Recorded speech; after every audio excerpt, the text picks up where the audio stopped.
Within the admin settings, rush order fees, you can create and edit rush order fees to be used on your website and Business Hub. So the first thing you need to do is give your rush fee a name. So let's just call it a 3-day rush in this example, meaning that the production turnaround time is 3 production days, and we want to set a cutoff time. You don't want a customer placing an order at 11:59 p.m. and then all of a sudden, they're expecting that order a day earlier than you can get it out. So we're going to leave it at 1 p.m. After 1, it's seen as the next day. I can set a minimum quantity and a maximum quantity. So if I have a 3 business day turnaround time, I want to make sure that I'm not going to overwhelm my staff and my equipment, and I can get it out.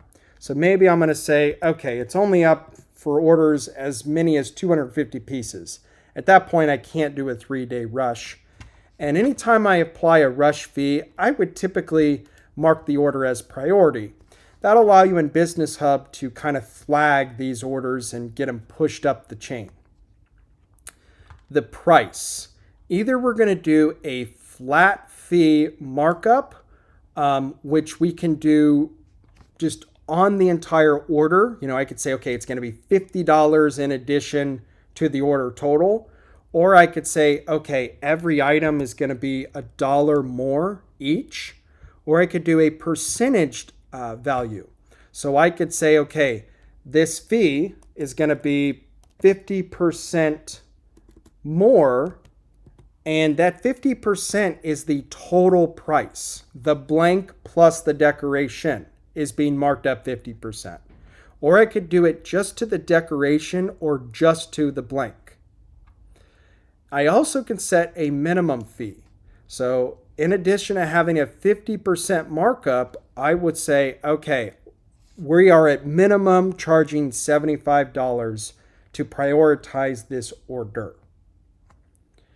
Once you have given your rush fee a name, turnaround time, the cutoff time, minimum maximums, and the actual percentage or flat rate markup, make sure you are assigning it to the correct stores. So maybe that you don't want this available on every store by default. Maybe on affiliate sites, you don't want this rush fee to be an option.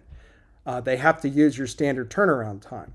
So I will make it not available in every store by default and then assign it to a specific store that it can be used on. Now keep in mind, the rush order fees are going to directly correlate with the production and order turnaround time. So I said it was 3 days, but is it 3 production? It's really 3 production days. Don't look at business days.